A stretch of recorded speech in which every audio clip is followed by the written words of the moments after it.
ಮಹಾರಾಷ್ಟ್ರದ ಪಶ್ಚಿಮ ಘಟ್ಟ ಪ್ರದೇಶದಲ್ಲಿ ಮಳೆ ಆಗ್ತಾ ಇದೆ. ನಾವು ಕಲಬುರಗಿ ಪರಿಸ್ಥಿತಿ ನೋಡ್ತಾ ಇದ್ವಲ್ಲ, ಅದಕ್ಕೆ ಇದು ಕೂಡ ಒನ್ ಆಫ್ ದ ರೀಸನ್.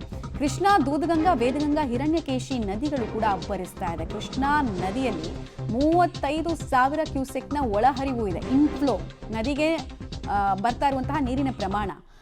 ಕೆಳಹಂತದ ಸೇತುವೆಗಳೆಲ್ಲ ಇದರಿಂದ ಮುಳುಗಡೆ ಆಗಿದೆ.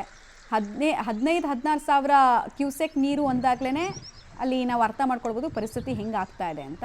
ಸೊ ನದಿ ತಟದಲ್ಲಿರುವಂತಹ ದೇವಸ್ಥಾನದಿಂದ ಹಿಡಿದು ನದಿ ಪಾತ್ರದ ಜಮೀನುಗಳಿಗೂ ನೀರು ನುಗ್ಗುವಂತಹ ಆತಂಕ.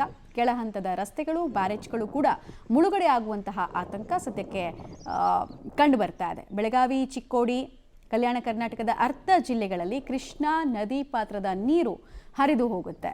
ಇನ್ಫ್ಯಾಕ್ಟ್ 3 ರಾಜ್ಯಗಳಲ್ಲಿ ಕೂಡ ಕೃಷ್ಣಾ ನದಿಯ ನೀರಿನ ಇಂಪ್ಯಾಕ್ಟ್ ಆಗುತ್ತೆ. ಒಂದು ಮಹಾರಾಷ್ಟ್ರ, ಕರ್ನಾಟಕ ಹಾಗೂ ಆಂಧ್ರ ಪ್ರದೇಶ.